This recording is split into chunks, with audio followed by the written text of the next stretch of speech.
자, 이제 오늘 모실 분이 이제 현대모비스의 전 전무님이신 안병기 전 전무님을 오늘 저희가 모셔갖고 미래차 산업에 대한 얘기들 많이 여쭤볼 텐데 건 프로님께서 오늘 방송을 위해 특별히 섭외하셨다고요. 예, 오늘 제가 이렇게 나온 것도 그 안병기 전무님과 함께 얘기를 좀 나눠보고 싶어서 네. 근데 오늘 장이 너무 안 좋아서 네. 우리가 차분하게 얘기를 들을 기분이 될까 싶으면서도 장이 안 좋아도 또 저희가 공부를 할 건 해야 되니까. 그러니까 장이 안 좋을 때일수록 오히려 이제 펀더멘탈하게 좀 준비를 더 해야 되는 필요가 있는 그렇죠. 것 같아요. 사실 올라갈 때는 시황은 너무 반복되니까 이럴 때일수록 너무 잦은 시황보다는 오히려 좀 더 한 산업에 대해서 좀 진득하게 공부하는 시간이 또 어울릴 수도 있을 것 같습니다. 그러니까 이 부분에 대해서 제가 잠깐 소개를 해드리면은 그 현대자동차 그룹의 친환경차가 어떻게 만들어지고 어떻게 효율을 많이 올리고 이게 어떤 식으로 진화를 하고 있는지에 대한 얘기가 사실 약간 블랙박스 같은 느낌이 있어요. 우리가 전기차에 관심을 가졌던 것도 최근에 가진 거고 수소차 같은 경우는 아직도 왜 만드는지 모르겠다라고 얘기하시는 분들도 꽤 많은데 그렇죠, 네. 이 안병기 전무님 같은 경우는 현대차 친환경차에 수소차, 전기차, 하이브리드를 다 하셨던 분이에요. 산 증인이시네요. 네, 그래서 이렇게 현직에 계실 때는 네네. 조심스러우시기 때문에 못 모시다가 그렇지. 감히 모실 수 없는 이제 이런 분이신데. 예, 그래서 오늘 한번 모셔보고 그 과거에 우리의 친환경차가 어떻게 만들어졌었는지에 대한 얘기를 좀 들어보면서 네. 앞으로의 어떤 친환경차의 미래 그리고 한국 기업들이 그 더 나은 혁신적인 산업을 하기 위해서는 어떤 것들이 필요한가 이런 얘기를 한번 들어보려고 모셨습니다. 그 현대모비스의 안병기 전 전무님 모셨습니다. 안녕하십니까? 네, 안녕하십니까. 안녕하십니까. 반갑습니다. 초대해 주셔서 감사합니다. 예, 저의 부족한 소개를 더해서 자기 소개 잠깐 좀 아이고 부탁 좀 너무 드릴게요. 잘 내주시고 또 제가 그 정도 사람이 아닌 것 같은데 과찬이신 것 같아서 좀 몸둘 바를 모르겠네요. 초반부터 겸손 모드로 가시는 겁니까? 어떤 차 얘기부터 해볼까요? 우리 글쎄요, 지금 두 분 말씀하신 것 같이 오늘 최근에 이제 장이 굉장히 안 좋은데 네. 뭐 저도 당연히 그 여러 회사에 특히 자동차 기업의 주식을 보유하고 있는 사람으로서 좀 쉬운 그런 날은 아닌 것 같고요. 그러니까 아마 요즘에 가장 큰 그 어떤 화두 이슈 중에 하나가 굉장히 가능성도 많음과 동시에 불확실성이 점점 커지는 것 같다는 생각을 많이 합니다. 그렇죠. 네, 우리 많이 듣는 자동차 관련돼서는 자율주행이라든가 환경차, 또 일반적으로는 IoT, 메타버스, 4차 산업혁명 굉장히 듣기 좋은 말들이 많이 이렇게 있는데 정말 기업을 하는 분들이라든가 또 투자를 하는 입장에서는 그게 과연 뭔가 본질이 뭐고 현실적으로 그러면 내가 어떤 사업이라든가 투자를 해야 되고 또 이런 그 여러 가지 불확실성이 많이 있거든요. 그래서 그런 것들이 천천히 말씀을 드리겠습니다만 자동차 특히 제가 쭉 그 관여를 했던 친환경차 분야도 예외는 아닌 것 같다. 이런 식으로 좀 정리를 해보면 어떨까 싶네요.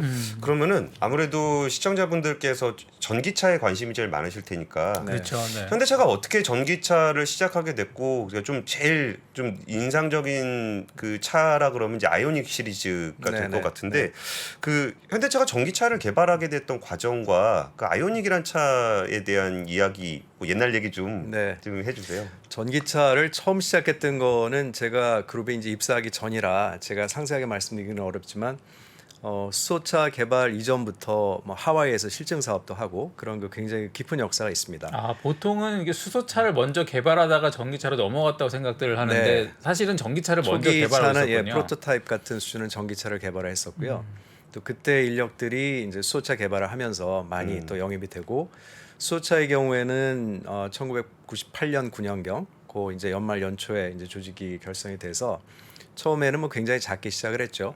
그리고 또 하나 이제 특이한 것은 지금 아주 우리나라의 핫한 기업인 LG 엔솔, 과거에 이제 LG 화학이 처음에 그 현대자동차 그룹의 이런 전기차, 수소차에서 필요하기 때문에 그 리튬 배터리를 요구를 했었던 걸로 저는 알고 있고요. 그래서 어떻게 보면 뭐 지금까지 잘 이렇게 동반 성장하고 또 상생하는 그런 기업이 되지 않나 이렇게 봅니다. 그럼 그 전기차에서 좀 그럼 아이오닉 얘기로 바로 네, 갔을 네, 때 네.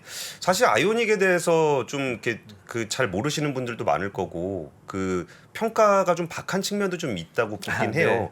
근데 엄연히 아이오닉은 그 당시에 전 세계 최고 전비를 기록했던 전기차예요. 그렇죠. 예, 그러면 그 과정들 그 당시에 뭐 전기차 테슬라가 그렇게 각광을 받기 전이잖아요. 그 아이오닉의 개발 과정에 대한 이야기 좀 부탁드릴게요. 네, 아이오닉이 2016년에 이제 양산이 된 차입니다. 그때 현대차에서는 아이오닉 그리고 기아에서는 이제 니로가 니로 그렇죠. 출시가 됐었죠. 근데 두 개가 다 이제 공통점이 하나의 플랫폼을 개발해서 전기차, 하이브리드, 플러그인을 다 소화하겠다. 이제 이런 전략이었습니다.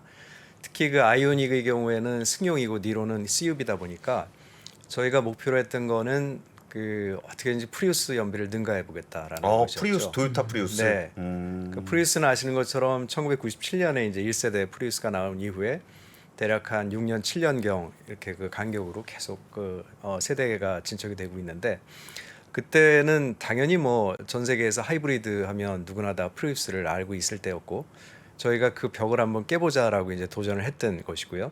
니로는 사실 니로가 한 6개월 늦게 출시가 됐지만 연말 그 이듬해 보니까 판매량은 오히려 이제 니로가 더 앞서갔는데 저희가 전략적으로 추진을 했던 그런 대표적인 차가 이제 아이오닉입니다. 그래서 그 아이오닉이 그 플랫폼을 공용화한다는 것이 상당히 그 상징적인 의미가 당시로서는 있었고요. 그러다 보니 이제 전기차에는 배터리를 전륜부터 후륜까지 다 실는 게 유리한데 이제 엔진을 둬야 되는 하이브리드의 경우에는 그렇게까지는 안 됐죠. 그래서 100%그 성공이라고는 할 수 없지만 그 당시에는 상당히 획기적이었고 또 저희가 어떤 목표를 가지고 추진했던 프로젝트였기 때문에 저는 상당히 성공적인 결과를 냈다고 그렇게 자부하고 있습니다. 그 어떻게 그렇게 전비를 올리셨어요? 도요타와 그 현대자동차 그룹의 하이브리드는 뭐 상이합니다. 그러니까 대표적으로 투모터 시스템이냐, 원모터 시스템이냐 이제 이렇게 구별도 하고 뭐 IMED, TMED 이런 전문적인 용어를 쓰기도 하는데요. 하드웨어 측면만 보면 도요타의 경우에는 그 변속기가 없는 거죠. 그 트랜스미션이 없고 이제 플래너리 기어를 그 두 개를 이제 사용하고 뭐 하나로 줄이고 이런 과정이 있고 저희는 이제 트랜스미션을 쓰다 보니까 아무래도 그 고속도로에서 연비는 현대차가 유리한데 시내 주행은 도요타가 유리한 그런 시스템입니다. 근데 그거를 이제 극복을 하기 위해서 결국은 저희가 가장 주안점을 뒀던 거는 소프트웨어 개발이고 결국 튜닝, 캘리브레이션 쪽입니다. 조금 자세히 말씀을 드리면 하이브리드의 연비는 가장 이제 주안점을 둬야 되는 것이 언제 엔진과 모터를 붙이고 언제 뛸 것이냐. 그러니까 엔진을 사용하지 않으면 기름을 쓰는 연비는 올라가기 때문에 근데 그거를 정말 뭐 마른 수건 짜듯이 그렇게 짠 거죠. 그러니까 1리터당 불과 뭐 100m를 연비를 올리기 위해서 그 데스밸리라든가 뭐 스웨덴의 동계 또 하계 이런 데서 아주 뭐 저희 연구원들이 어떻게 보면 뭐 사투를 벌릴 정도로 그렇게 심각하게 도전을 했고 또 결과를 이루어낸 그런 성과라고 볼 수 있겠습니다. 이게 사실 전기차라는 게 자동차 업체 입장에서 이제 소위 자동차의 꽃은 엔진이고 네. 이 엔진이라는 게 어떻게 보면 기계공학의 거의 정수라고 불리우는 네, 분야지 않습니까? 네. 근데 어떻게 보면 이제 자동차 입장이나 혹은 엔진 개발을 주력으로 했던 어떤 기계공학도들 입장에서 네. 전기차를 만든다는 건 사실 이 정수가 빠진 차를 만드는 거잖아요. 어떻게 보면 뭐 그런 거에 대한 좀 뭔가 이게 좀 뭐 갈등이라든가 아니면 좀 고민 같은 것들도 혹시 개발하시면서 겪으신 적이 있나요? 아무래도 하이브리드로 예를 들어 말씀드리면 그 당시만 해도 불과 이제 한 6년 전 뭐 이 정도지만 뭐 그 이후에 이제 제 그 선배 리더님들이 그 하이브리드라든가 전기차 또 수소차 개발하던 무렵은 지금처럼 환경차가 각광을 받는다든가 주목을 받던 시대는 분명히 아니었거든요. 관심들은 있지만 그렇죠. 그 메인 네. 이런 지금 같은 관심들은 그렇죠. 아니었죠, 그렇죠? 그러다 보니 가령 하이브리드는 변속기가 필요한데 그 변속기를 만드는 조직이 저희 내부에는 아주 소수의 인력밖에 없었던 것이죠. 네네. 근데 아이러니컬하게 그런 부분이 결과적으로는 또 좋은 그런 결과를 또 냈다고 저는 보는 이유가 누가 안 도와주니까 그렇죠. 네, 전부 다 해야 되는. 그렇죠, 그렇죠. 그래서 조직 전체가 소수로 출발을 했지만 결국은 뭐 다른 조직의 도움을 받을 수 없는 여건이다 보니 오히려 더 어느 정도 그 성숙된 그런 단계에 있어서는 기술 개발할 때 훨씬 더 효율적으로 이루어졌던 것 같습니다. 통합적으로 다 보면서 개발하니까 네. 오히려 유닛 간의 갈등은 없을 수도 있겠네요. 네. 그 이제 요즘에는 이제 오히려 더 커지니까 이제 더 또 아레나를 바뀌면서 예, 그런 것들이 더 뭐 오히려 민감할 수도 있죠. 좀 근데 좋은 전기차라는 게 뭔가가 되게 궁금해요. 우리가 네. 내연기관을 봤을 때는 어떤 뭐 디자인도 있고 뭣도 있는데 전기차가 좋다. 전기차가 경쟁력이 있다라는 그 개념이 예전하고 좀 달라졌을 수도 있을 것 같고 네. 전문인만의 기준도 있을 것 같고 왜 그러냐면 테슬라라는 회사의 어떤 그 장점 네. 생각해 보면 정말 높은 밸류에이션을 받고 있는 어마어마한 회사잖아요. 네. 그렇죠. 그러면 우리가 전기차를 잘 만든다는 게 뭐지? 좋은 전기차가 뭐지? 그런 것들에 대한 그 기준 아니면 관점 이런 것들이 좀 궁금합니다. 그 굉장히 포괄적인 질문을 해주신 것 같은데 예. 글쎄 우선 전기차나 환경차가 나오게 된 그런 계기를 보면 확실히 네. 그 화석연료와 관련이 있거든요. 다들 아시는 그 제레미 리프킨 같은 경우에는 2028년 정도가 되면 화석연료 시대가 종말이 오지 않을까 이렇게 좀 극단적인 예측도 있을 정도로 결국 이제 화석연료가 부족하다 보면 어디로 가야 되느냐 거기에 더하기 이제 글로벌 워밍 그리고 탄소 배출 이제 이런 것들이 이슈가 되니까 그 관점으로 본다면 좋은 전기차는 당연히 뭐 물론 공에는 안 나옵니다만 연관해서 생각하면 뭐 전비가 좋은 차가 되겠죠. 많이 갈수록 지구에 미치는 악영향은 줄을 테니까. 그래서 과거에는 저희가 코나 전기차를 개발할 당시만 해도 그때 목표는 200마일 차였습니다. 약 300km 정도를 가는 차를 개발해 보자. 아이오닉이 저희가 공인 받은 그 주행 거리가 191km 정도 되거든요. 예. 그러니까 그것도 이제 제주도를 외곽도를 한 바퀴 도는 거리가 한 180km가 되기 때문에 그거를 이제 좀 앞서 보자 이제 이런 목표치가 설정이 됐는데 제주도 한 바퀴는 돌자. 한 바퀴 돌아야죠. 네. 그래서 직관적이네요, 200마일을 목표가. 네. 그렇죠. 200마일을 얘기할 때만 해도 굉장히 도전적인 목표였거든요. 근데 이제 그때 그 GM의 전기차 볼트가 막상 이제 양산 시점이 되니까 230마일이 넘어가더라. 그래서 저희가 이제 더 목표치를 높게 잡았는데 결국은 가장 중요한 거는 이제 전비가 될 것이고요. 그러다 보면 부수적으로 전비나 연비가 높기 위해서는 뭐 경량화가 당연히 선제 조건이 돼야 되고 또 아까 말씀드린 그런 모터라든가 배터리라든가 제어기 이런 거의 효율들이 다 따라가야 되겠죠. 그래서 전기차가 내연기관 대비해서 굉장히 구조는 상대적으로 간단해져 있지만 그러다 보니까 이제 진입 장벽이 낮다는 것이 기존의 완성차 업체에서는 상당히 도전이 될 수가 있는 것이고 그래서 어떻게 신생 전기차 말씀하신 테슬라와 같은 그런 회사에 대비해서 어떻게 좀 더 장점을 가질 수 있는가 이런 것들이 아마 미래는 굉장히 큰 그 어떤 그 관심을 가져야 될 그런 초점일 것 같습니다. 미래는 어떻게 보세요? 전기차의 미래. 전기차는 궁극적인 친환경차는 뭐 많이들 얘기하는 수소차, 전기차 이렇게 갈 것이다. 저도 거기에 이제 뭐 당연히 그렇게 갈 거라고 봅니다. 하나 중요한 것은 이제 시점이죠. 그러니까 우리가 과거에 생각했던 거에 비해서 조금씩 늦어진다고 이제 보는 분도 계실 거고. 근데 이 자동차 역사의 긴 그 텀을 보면은 전기차가 처음 등장한 것도 한 150년 됩니다. 그렇죠. 네. 네. 사실 어떻게 보면 역사에는 내연기관이 등장할 때쯤 그 이전부터 그렇죠. 등장하잖아요. 그리고 1900년도에 미국 전체에 차량이 한 6,000대 정도가 있었다고 하는데요. 그 중에 2,000대가 내연기관, 2,000대가 증기차였고요. 나머지 2,000대가 전기차였습니다. 시장을 3분의 1을 3분의 점령하고 1씩 있었는데요. 네, 네. 그랬죠. 그러니까 이제 그 차가 100년이 넘어오면서 계속 내연기관이라든가 뭐 증기차는 그때 거의 소멸이 됐습니다만 이렇게 경쟁을 벌이고 있기 때문에 다만 이제 트렌드가 전기차로 갈 수밖에 없는 이유는 뭐 여러 가지가 있다고 보여지니까 결국은 그 시기가 언제인가 그리고 물량이 어느 정도 되는가 이런 것들이 아마 중요할 거라고 보고 기술적인 그런 난제도 물론 있지만 그 인프라의 문제 그리고 아까 그 전 방송 때 잠깐 저도 들었습니다만 그런 정부의 어떤 보조금이라든가 이런 기술 외적인 변수도 사실은 상당히 전기차의 정착에 크게 영향을 미칠 거라고 저는 보고 있습니다. 기술적으로는 지금 제일 그 영향을 많이 준다거나 요거 하나 정도 해결되면 정말 획기적으로 뭔가 바뀔 것 같다 싶은 기술이 있나요? 전기차의 전체 약 3분의 1 정도 가격 차지하는 게 아시는 것처럼 배터리 시스템이고 배터리죠, 그렇죠. 그 배터리 시스템의 또 한 70-80%는 배터리 셀이거든요. 예. 이제 가격 측면에서도 그렇고 그리고 말씀 아까 드렸던 그 주행 거리도 결국 셀이 크게 좌우를 하는 것이고 그래서 배터리 셀이 우선은 가장 중요한 현재로 전기차 순수 전기차를 볼 때에는 그렇게 볼 수가 있을 것 같고요. 또 더불어서 이제 안전과 관련된 이슈들도 뭐 가끔 이렇게 나오기 때문에 그런 것들을 어떻게 이제 방지를 할 것이냐 그런 것들도 아마 또 뭐 기술적인 측면에서는 굉장히 중요하다고 생각을 하고 있습니다. 막 전기차가 막 1,000km 가고 뭐 그럴까요? 뭐 배터리 많이 실으면 될 텐데요. 그 배터리에 이제 에너지 부산 밀도를 한번 해야죠. 이제. 올리는 게 문제인데 음. 배터리 밀도를 또 올린다는 것이 어떻게 보면 또 안전도 측면에서는 반대의 그런 방향성이 들 수가 있거든요.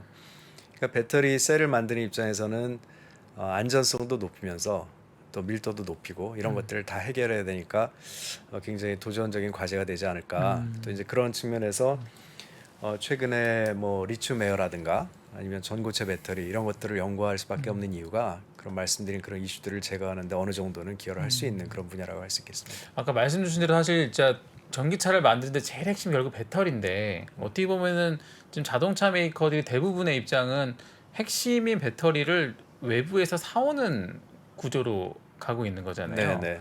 그럼 이제 예를 들어서 뭐랄까 이 모빌리티의 주도권을 어떻게 보면 자동차 메이커들이 다 꽉 쥐고 가고 있다가 네. 지금 이 소위 권력이라고 한다면 이 권력의 상당 부분을 배터리 셀 메이커들한테 좀 많이 내준 것 같은 모양새의 시장으로 가고 있는데 네. 이거에 대해서 좀 자동차 업체들의 뭐 고민은 별도 없습니까? 뭐 내재화를 한다든가 자체적으로 진출한다든가 이런 방향으로 가진 않을까요?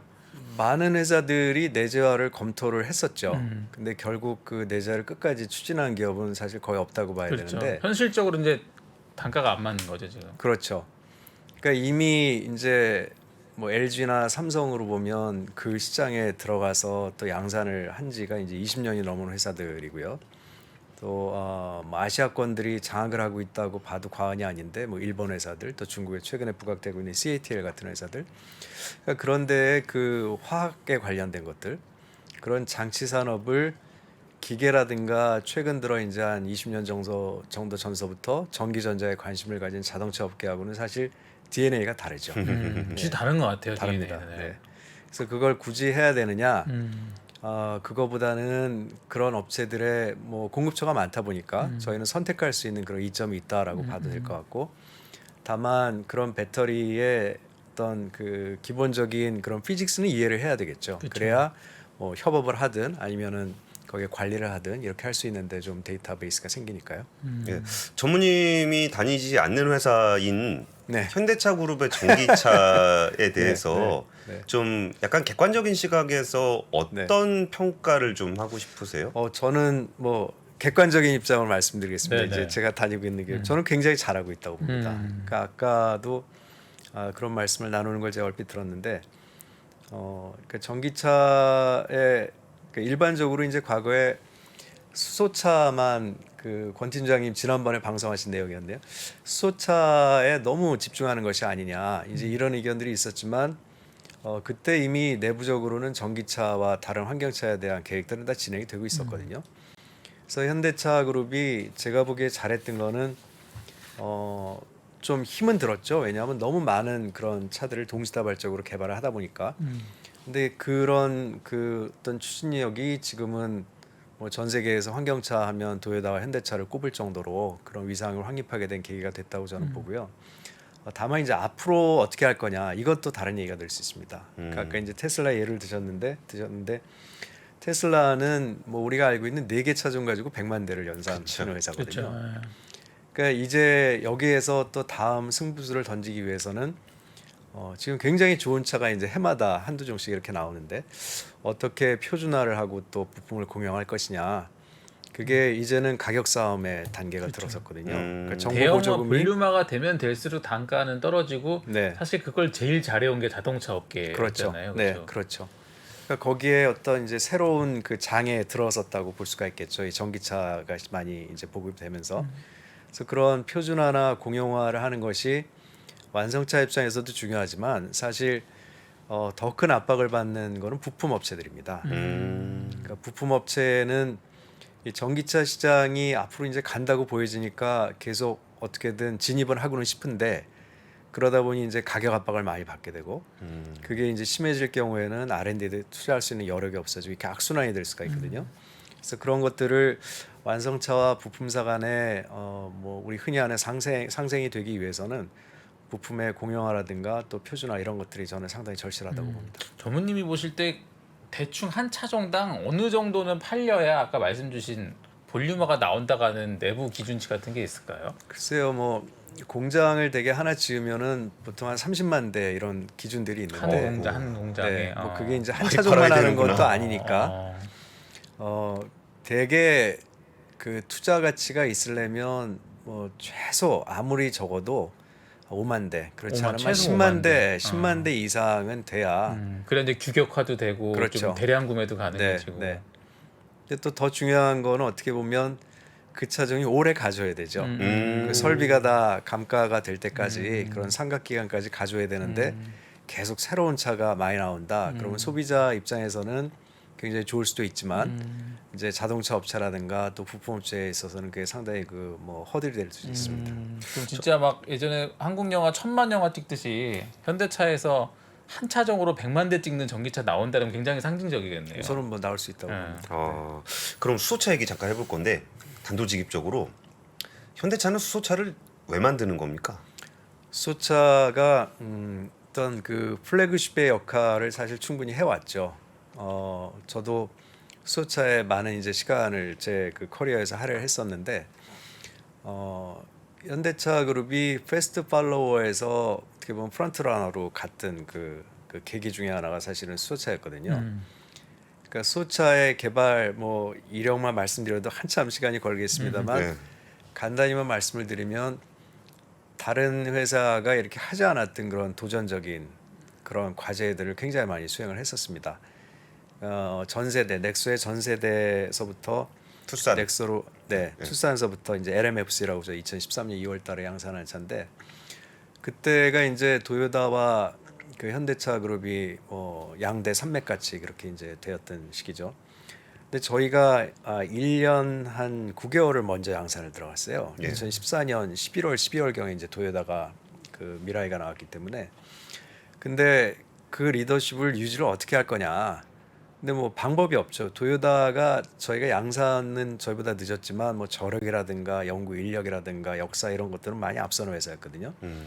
그러면 저 입장에서는 그 사람들이 안 하는 걸 하는 방법밖에 없었던 거죠.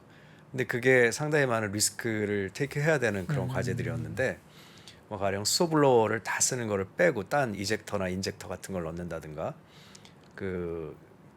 부식이 생길 수 있는 금속 분리판에 코팅을 아예 안 한다든가 굉장히 좀 그 도전적인 그런 과제들을 진행을 했는데 다행히 저희 연구원들이 워낙 또 열심히 해서 그런 것들이 좀 결과를 본 거 아닌가 저는 그렇게 봅니다. 지금 얘기하신 거 되게 차분하게 말씀하셔서 그냥 넘어갔는데 자동차 회사들은 그런 거 안 바꿔요. 그렇죠. 굉장히 어지간하면 힘들죠. 예. 특히 연간 뭐 몇백만 대씩 만드는 차 업체일수록 바꾸기가 쉽지가 않죠 진짜. 그러면은 도요타가 이제 도요타와의 경쟁을 굉장히 오랫동안 해오셨는데 네. 그 도요타랑 경쟁했던 이야기도 좀 부탁을 드릴게요. 뭐 차가 뭐 차의 어떤 기술의 특징이라 그러랄지 아니면 경쟁하면서 있었던 뭐 에피소드랄지. 도요타가 예전에는 친환경의 상징이었던 것 같은데 네, 지금은 좀 많이 퇴색된 것 같아요, 그죠? 그 많이 뺏어 왔다고 보는데요. 그렇죠. 네. 소비자들이 어떻게 생각하실지는 모르겠습니다만 이제 2013년 2월에 그 투싼 연료전지차가 이제 처음 그러니까 이제 그 세대죠. 2세대 차가 처음 나왔을 때 2월 26일 날 저희가 양산 발표를 제 기억에는 했었는데 그 28일 그리고 3일절을 넘어가면서 일본 도쿄의 그 빅사이트라는 데서 퓨얼셀 엑스포라는 굉장히 큰 행사가 있습니다. 그게 예. 퓨어스타 엑스포. 네. 연료전지 분야에서는 제일 큰 행사 중에 하나인데요. 거기 이제 그 당시에 제가 연료전지 개발 책임을 맡고 있었기 때문에 팀장을 그때 하고 있었을 때네요. 그 가서 발표를 한 다음에 굉장히 많은 사람들이 이제 줄을 섰어요. 그러니까 현대가 도요타보다 먼저 이렇게 양산을 했다는 게 믿어지지 않는다 이런 반응들도 있었고, 근데 그 후에 1등이라는 걸 한번 해보니까 좋은 게 저희가 하는 그 현대차의 연료전지 인력들이 어느 학회라든지 이런 데 가서 하는 말들을 굉장히 경청을 많이 합니다. 그때로 이제 저희가 모형을 만들어서 전시를 할 때도 그냥 때로는 그 딱 어떤 이유가 있어서가 아니라 이 실물은 이렇게 좀 큰데 너무 모양이 안 좋으면 줄여가지고 이렇게 할 때도 있잖아요. 예. 근데 그걸 저도 직접 들은 얘기가 그 이제 일본 연구원들이 그걸 이렇게 보다가 현대가 이걸 왜 그렇게 했을까? 저희는 그냥 보기 싫어 이렇게 줄였는데. 그러니까 모든 단순했네요 생각보다 이유는. 그러니까 모든 그 가장 앞서는 어떤 기업의 조직의 그런 그 결과물들은 다 뒤에서 벤치마킹을 하고 따라하려고 하는구나. 그걸 느꼈을 때가 이제 통쾌했었던 적이 있어요. 그게는 애플에서 네. 뭘 이렇게 바꾸면 네. 진짜 이게 도대체 왜 그랬을까를 그치 맞아. 너무나 많이 심각하게 고민을 해요. 맞아. 근데 그거는 아무래도 생각보다 단순하지 나중에 알고 보면 이유가. 아니, 오히려 그쪽은 우리가 그거 바꿨었어? 그럴 수도 있을 것 같은데 그 도요타와 비교를 해보면 어때요? 그 기술적인 측면이라든지 방법적인 네. 측면이라든지 뭐 이런. 지금은 또 많이 바뀌었을 거라고 보는데요. 일반적으로 그 당시에 제가 느꼈던 거라든가 뭐 일반적인 그런 내용들은 도요타가 기초가 강하죠. 워낙에 연구 인력도 많고 오래 해왔기 때문에 그냥 기초의 그 화학이라든가 전기화학 분야, 뭐 아시는 그 MEA 관련된 막 또 촉매 이런 쪽이 굉장히 강하고 저희는 또 저희대로 강점이 시스템 인티그레이션 하는 게 굉장히 강합니다. 그러니까 그랬던 또 이유 중에 하나가 과거에 이제 벌써 한 5, 6년 전인데 2004년, 5년 그 무렵에 정부 과제를 통해서 환경차 개발이 많이 진행이 됐었거든요. 근데 그게 도움을 많이 주었던 거는 막상 이제 양산 시점이 되니까 같이 일했던 학교라든가 연구소 또 중견기업, 중소기업들이 개발 인프라가 이미 다 갖추어져 있었고 양산에 들어갈 때 그 생산 인프라가 많이 갖추어져 있었죠. 그러니까 그런 여러 가지 이유 때문에 시스템 관련된 거는 굉장히 앞선 그런 부분들이 많았고 가격은 뭐 엎치락뒤치락 하는 것 같아요. 네. 그래서 양쪽이 다 장점이 있고 또 조금 뭐 부족한 점도 있겠습니다만 뭐 좋은 의미로 저는 그런 경쟁 상대가 서로 필요하지 않을까 이렇게 봅니다. 그 처음 개발하실 때는 거의 불모지였잖아요. 네. 그러니까 수소라는 것이 거의 뭐 익숙하지도 않은 개념이고 인프라도 아무것도 없고 이런 상황에 좀 개발을 하시다가 최근에는 사실 그 탄소 중립 선언 이후에 수소에 대한 관심들은 많이 높아진 것 같기는 해요. 그러면서 최근에 조금 조용하긴 한 것 같은데 이전에 개발하실 때 상황과 지금 글로벌 상황이 많이 변해 있는 네. 지금 상황에 대한 평가? 뭐 그걸 통해서 사실 우리가 그 수소의 미래에 대해서 한번 짚어보고 싶어서 그러는 건데 네. 이전과 달라진 지금 상황에 대한 평가는 좀 어떻게 하고 계세요? 이전에 비해서는 가장 크게 느끼는 부분은 관심을 갖게 된 그런 기업들, 조직들이 훨씬 더 많아졌다는 것이죠. 그러니까 미국도 저변이 좀 넓어졌네요. 네, 그거보다. 그렇게 볼 수 있습니다. 미국도 과거에는 이 수소 관련돼서는 그 동부에 이제 에너지부, 워싱턴 D.C.에 있는 그 에너지부에 있는 담당하는 분들, 그러지 않고는 이제 그 캘리포니아 퓨얼셀 파트너십이라는 게 있어서 이 캘리포니아 위주로 이렇게 주로 이제 갔었는데 최근에 동향을 보면 뭐 유럽도 많이 관심을 갖고 뭐 상용차 쪽에서는 뭐 유로 7 이런 걸 만족하려면 배터리는 워낙 많이 실어야 되니까 수소 쪽에도 관심을 많이 갖는 것 같고 또 하나는 이제 수소가 그 에너지 캐리어로서의 역할을 하는 것이거든요. 그래서 장기로 에너지를 저장할 때에는 수소가 굉장히 유용하다. 비록 한 번 더 이렇게 변환을 시켜야 되는 그런 효율의 부족함은 있지만 그래도 장기로 할 때에는 배터리에다가 저장하는 것이 이제 또 방전이 되기 때문에 그런 면에서 많이 각광을 받는 것 같고 국내도 그 현대차가 굉장히 많이 앞서 가다가 요즘에는 이제 다른 것들을 좀 어떻게 보면 단속을 하는 시기라고 저는 보는데요. 현대모비스만 해도 비자동차 쪽의 연료전지 개발을 상당히 몇 년 동안 잘 진행해 왔습니다. 아, 비자동차, 자동차 굴삭기라든가 말고 네, 지게차 이런 쪽에 자체 기술도 많이 보유를 해서 그런 제어기까지도 뭐 자체적으로 개발할 수 있는 수준에 이르러 왔고 또 국내 그런 중요한 요소 부품들도 많이 이제 국산화가 되고 있고 또 그 글로비스도 지금 수소에 지금 많이 참여를 하고 있죠. 또 뭐 SK라든가 이런 다른 대기업들이 인프라라든가 수소 생산, 저장, 운송 이런 거에 많이 관심을 갖고 있기 때문에 결국 기술적인 특별히 이제 자동차가 위주로 되는 그런 수소 산업이 이제는 어느 정도 좀 완숙도가 이제 이르렀기 때문에 그런 다른 부분도 이제 같이 가야 될 시점이 됐다고 저는 보고 또 특별히 외국도 뭐 보쉬에서도 지금 생산하지 않습니까? 그래서 많은 기업들이 이 수소 쪽에 과거보다는 확실히 더 많은 관심을 갖고 있는 그런 뭐 적당한 그런 시점이라고 저는 보고 있습니다. 최프로님, 네. 증권가에서 수소에 대해서 궁금해 하시는 부분들 이 저도 사실 궁금해요. 아 증권가에서 네. 그러니까 주식하시는 분들 관점에서는 사실 아무래도 시가총액 상위 기업들이 전기차 중심이다 보니까 네. 전기차를 좋아하시는 투자자가 더 많긴 하세요. 그래서 이제 보통 증권가에 계신 분들이 이제 묻는 첫 번째 질문이 도대체 왜 전기차가 잘 굴러댕기는데 네. 굳이 우리가 수소를 해야 되냐? 그러니까 네. 궁극적으로 수소를 가야 되는 이유가 뭐냐에 대한 질문들이 네. 뭐 계속 있어 왔었고 그 다음으로 이제 나오는 얘기들은 저희가 사실 전기차도 거의 2008년에 오바마 대통령 당선되면서 소위 친환경 바람 불면서 좀 관심을 받았는데 한 15년 정도 되니까 이제 좀 네. 소위 아까 말씀 주신 볼륨화돼서 네. 단가가 좀 떨어지고 대중화가 될 만한 차 나오는데 한 15년 걸렸던 것 같거든요, 제 네, 기억에. 네. 그럼 도대체 수소차 관점에서는 뭐 기술이랑 연구 개발들은 이런 것들은 좋은 건 알겠는데 어느 정도 기간이 지나야 지금 네. 보조금 좀 일부 주면은 네. 우리가 지금 전기차 타듯이 탈 수 있는 가격대의 볼륨화가 언제쯤 일어날 거냐. 네. 그거를 많이 궁금해하시는 것 같고 네. 마지막으로 궁금해하시는 거는 이제 그런 것 같아요. 그러니까 지금 어쨌든 전기차 하면 양극재, 네. 양극재 하면 에코프로 BM, 네. LNF가 중요해. 네. 지금은 뭐 NCM에서 3원계가 중요해. 뭐 이런 것들이 있잖아요. 네. 네. 주행거리를 늘리려면 뭐 실리콘 응급제가 들어가야 돼. 뭐 이런 그런 어떤 큰 굵직한 화두들이 있는데 수소 쪽에서는 과연 여기서 뭐 주행거리가 됐든 혹은 단가가 됐든 간에 해결되려면 어떤 부품과 어떤 기술이 핵심적으로 좀 관심 있게 스터디를 해야 될지 네. 크게 보면 그 세 가지 정도 많이 궁금해하시는 것 같아요. 예. 그게 어떻게 보면 우리가 15년간 전기차를 공부해 오면서 전기차의 이제 성장을 봤던 분들이 이제 같은 이제 스킴에서 왜 수소가 돼야 되는 거야? 어느 시점에 양산화 볼륨해야 되지? 그리고 밸류체인으로 가면은 어떤 부품이 필수제인가? 뭐 이런 네. 정도 궁금해 많이 하시는 것 같거든요. 네. 제가 답변을 다 드리기는 어려울 것 같습니다만 네네. 그 전기차와 수소차는 뭐 저는 보완 관계로 봅니다. 보완 관계다. 그러니까 항상 이제 많이 듣는 질문이 전기차를 해야 되느냐, 수소차를 해야 되느냐 이제 이런 질문들을 많이 둘 중에 하나 받는데 골라라 이런 얘기 많이 그렇죠. 하시죠. 예. 네. 그건 뭐 어떻게 보면 정부 입장에서도 과거에 이제 정부의 그 개발금을 보조를 해줄 때 가장 이제 많이 받는 질문이었거든요. 예.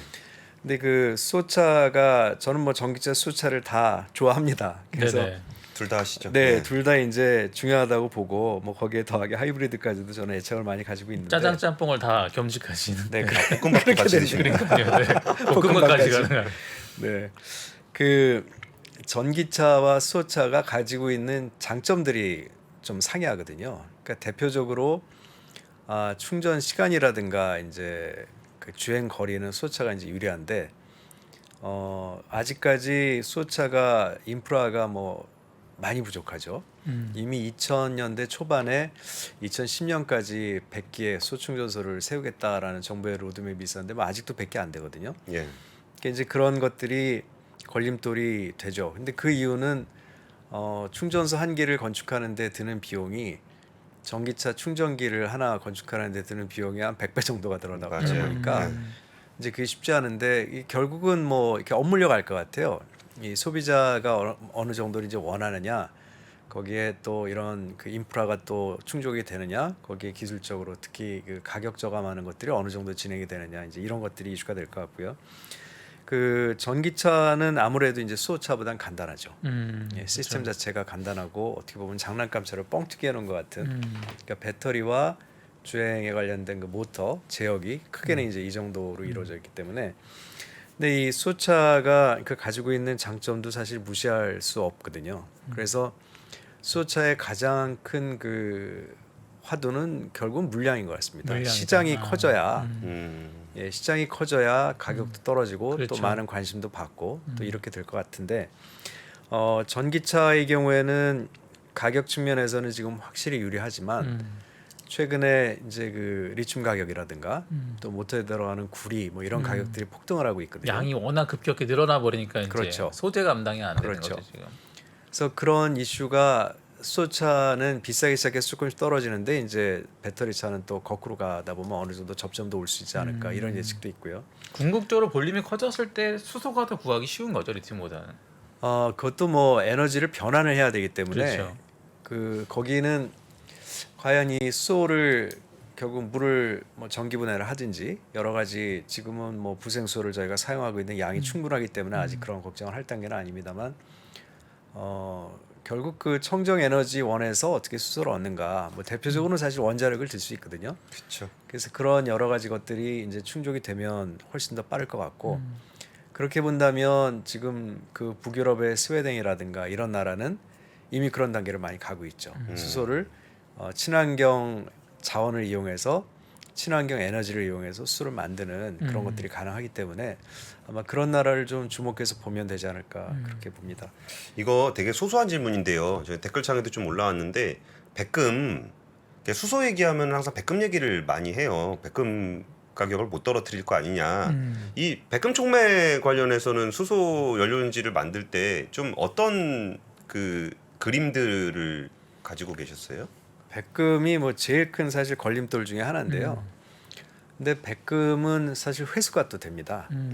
그러니까 리사이클링이 좀 네, 가능하구나. 리사이클링이 가능해서 양산을 할 때는 그때 저희가 이제 처음 시도해서 쭉 오는 게 뭐 한 60-70% 이렇게 하지만 소량으로 할 때는 뭐 90% 이상, 95% 이상 이렇게 회수율이요. 회수가 되거든요. 거의 네, 네. 공병 회수율에 준하는 이 정도면은 공병급인데요, 거의 유리병.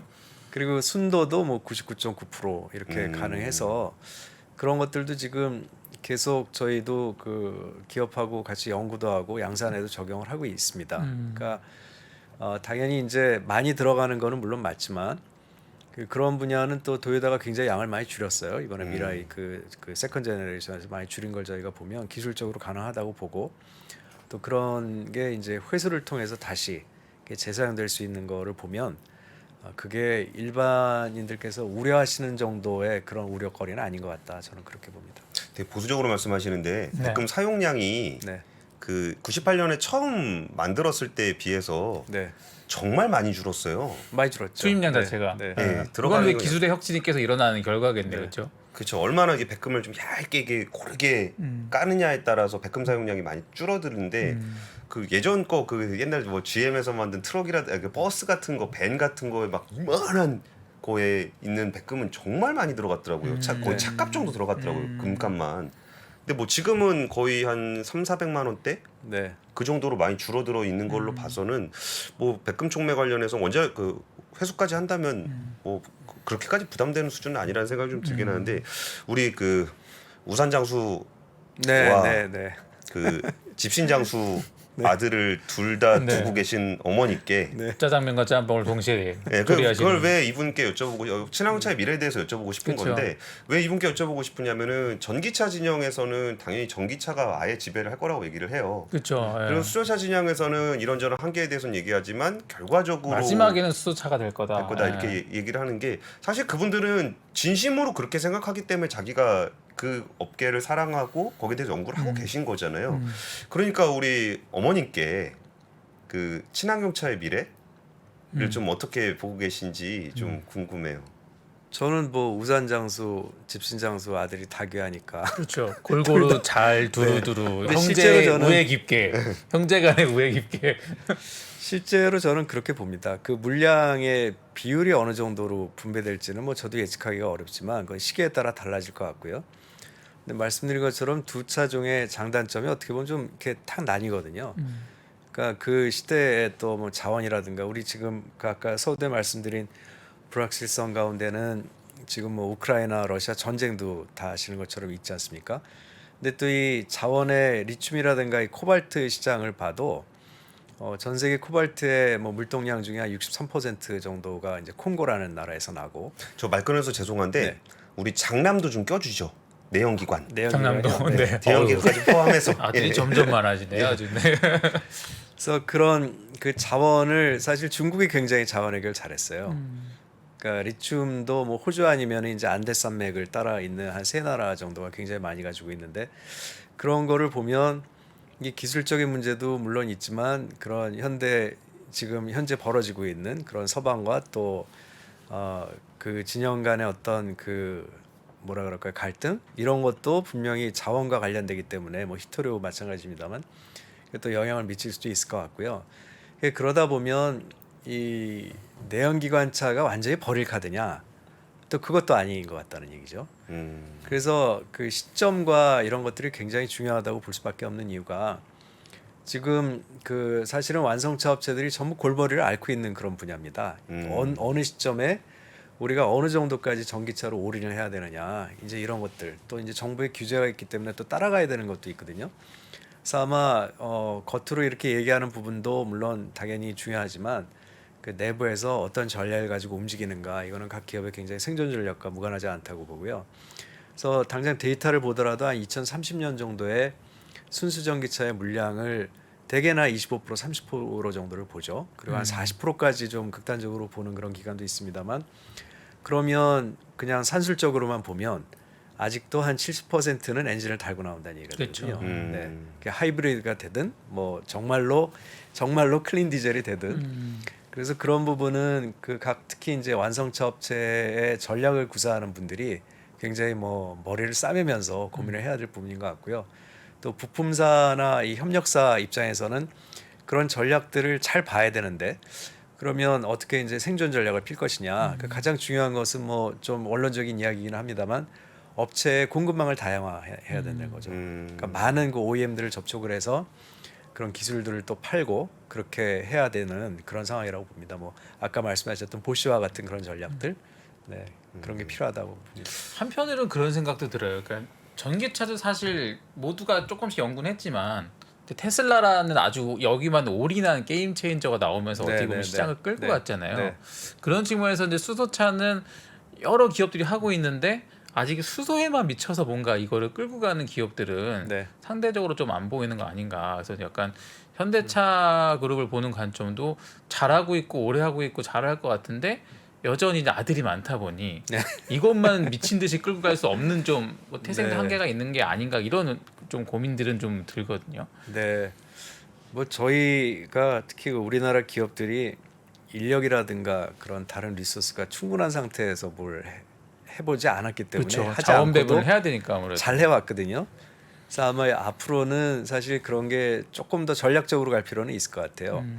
그러니까 도요타 얘기 뭐 많이 나옵니다만 저희가 한 15년 전 2007년 8년 경으로 제가 기억을 하는데 그때 이미 도요타는 이 수소와 배터리 쪽에 생산 기술 인력만 해도 수백 명을 가지고 있었습니다. 그러니까 그런 그 어떤 리소스의 분배라든가 이런 것들이 이제 잘 돼야 될 것 같은데 수소 쪽에 지금 그 리더십을 처음에 그 갖는 것도 어렵지만 사실 그 유지하는 게 더 어렵거든요. 그렇죠. 그래서 그런 좀 어떻게 보면 긴장감을 놓지 않고 계속 잘 추진을 하다 보면 어떻게 보면 지금 어려운 뭐 시장도 그렇지만 이 기술도 굉장히 어려운 그런 상황이기 때문에 그 이게 맞는지 저게 맞는지 잘 모르겠는 그 불확실성의 시대에 어떻게 보면 또 버틸 수 있는 만큼 버티는 자가 최종적으로 승자가 되지 않을까 그렇게도 예측할 수 있겠습니다. 지금 효부님 얘기 연장해서 네. 그 리더십, 그 안병현 전무님이 리더십 관련한 책도 많이 내셨어요. 네네. 그러니까 이게 그 왜 이렇게 이걸 잡다하게 많이 가지고 있느냐라는 것에 대해서 의사결정을 잘 못하고 있는 거 아니냐라는 비판의 목소리도 좀 있는 거잖아요. 네네. 그리고 뭔가 레가시가 있는 회사들이 뭔가 새로운 분야를 진출한다는 것은 뭔가 좀 우리가 지금까지 해왔던 방식과는 좀 다른 한국 방식의 어떤 한국이 그동안 성장해왔던 그런 공식과는 다른 네. 그런 뭔가가 좀 필요할 것 같은데 네네. 이런 혁신에서 리더십을 강조하시는 이유에 대해서 한 말씀 좀 부탁드릴게요. 마지막 질문이 될 것 네. 같은데. 네. 예. 뭐 제가 리더십도 전문가는 아닌데요. 이제 리더십이라든가 조직 문화에 관심을 가질 수밖에 없었던 이유는 처음 해보는 것들의 기존의 체제나 마인드셋 가지고는 어렵겠다라는 게 이제 계기가 됐고 막상 이렇게 새로운 분야 저는 뭐 사실 하는 것마다 이렇게 새로운 거를 많이 할 수밖에 없는 입장이다 보니까 가장 중요한 것들은 결국 조직장은 그 조직장의 능력이 아니라 조직의 능력으로 평가를 받는 사람이거든요. 그러면 조직원들을 어떻게 대하는가가 중요하고 우리 조직원들이 어떤 결과를 내주는가를 뭐 면밀하게 관찰도 하고 이렇게 인카리지도 해줘야 되는 그런 입장입니다. 그래서 그 여러 가지 중에 중요한 그 단어라 그럴까요? 몇 개만 제가 생각나는 대로 말씀을 드리면 우선 굉장히 그 과감한 추진력이 우선 필요하고요. 추진력. 네. 그리고 아까 정부 과제에도 말씀드렸지만 그런 저희 그 연구원들의 열정이라든가 또 사실은 그 최고위원층의 어떤 서포트 그런 것들 굉장히 긍정적으로 작용을 했던 기억이 제가 있고 특별히 그 연구원들이 그 무모한 거에 도전을 하게 만들기 위해서는 리더 역할이 굉장히 중요합니다. 무모한 도전. 네. 근데 또 하나 이제 실패를 할 수밖에 없거든요. 테슬라의 그 일론 머스크의 경우에도 거기는 나온 차가 SOP를 지킨 차가 없죠. 다 뭐 옛날에 로드스터나 2년 정도 늦기도 했고 또 그 로켓 사업하는 그 스페이스X도 연달아서 한 3번 4번 폭발했잖아요. 근데 우리가 그런 테슬라의 결과에 대해서는 굉장히 환호를 하고 그렇게 멋있다 얘기를 하지만 사실 일론 머스크는 어떻게 보면 그 실패의 화신이기도 해요. 그렇죠. 네. 네. 그러니까 그렇게 실패를 감내할 수 있는가? 그거는 다른 말로 보면 이제 실패에 대한 관용성이죠. 그래서 그런 지금까지는 그 많은 기업들이 특히 자동차 기업이 150년이라는 그 어떤 역사에서 국내 기업들이 이렇게 팔로워로서 많이 이렇게 성장을 해왔지만 지금 그 어떤 산업의 체계라든가 이런 패러다임 자체가 완전히 바뀌고 있는 이런 시점에서는 그런 위험성을 감수하지 않으면 결국 제자리밖에 있을 수 없겠다. 그래서 그런 도전 정신과 더불어서 실패를 했을 때 그걸 탓하기보다는 어떻게 이제 거기에서 어떤 교훈을 받고 다음 스텝에 적용을 하는가에 관련된 그런 리더십들 그런 게 저는 굉장히 중요하다고 생각을 합니다. 아, 저희가 오늘 안병기 전문의 모시고 얘기 듣다 보니까 진짜 시간 가는 줄 모르겠는데 참 이게 시간이 정말 아쉽네요. 네. 지금 안 전무님 얘기하신 거는 그게 잘 안 된다라는 말씀과 똑같은 얘기라고 보셔도 될 것 그러니까요. 같습니다. 네. 예. 저희 또 오늘 귀한 시간 내주셔서 감사드리고 사실 요 내용은 또 저희가 워낙 들을 게 많아서 또 권 기자님 또 시간 빌려서 저희가 또 더 들을 기회가 있을 것 같은데 그때 저희가 초대하면 꼭 나가서 또 좋은 얘기 많이 해주시길 부탁드리겠습니다. 아유, 초대해 주셔서 감사합니다. 오늘 와주셔서 그렇게 감사합니다. 하겠습니다. 네, 네, 감사합니다. 감사합니다. 고맙습니다. 미국, 중국, 러시아 이런 나라들의 움직임에 대해서는 관심이 어느 정도 생겼는데 거기에서 우리는 과연 뭘까? 우리는 체스판의 말이 아니다라는 생각을 좀 해야 좋겠어요. 어떻게 생각하세요? 우리 편 누굴까를 좀 더 고민할 수 있지 않을까 싶어요. 뒤집어 질문을 해보면 그러면 아시아에는 우리 친구가 있을까요? 제가 지구본 연구소 진행하면서 사실은 되게 마음에 걸리는 이만한 짐이 하나 있어요. 우리 옆에 있는 동남아를 내가 모른다. 우리가 처해 있는 아시아라는 지역을 자꾸 방관하고 유럽이나 미국의 어떤 시각에 맞춰가지고 그런 이제 개별적인 지식 이런 것들이 묶여가지고 큰 흐름들을 만들어내는 이야기 그런 경험.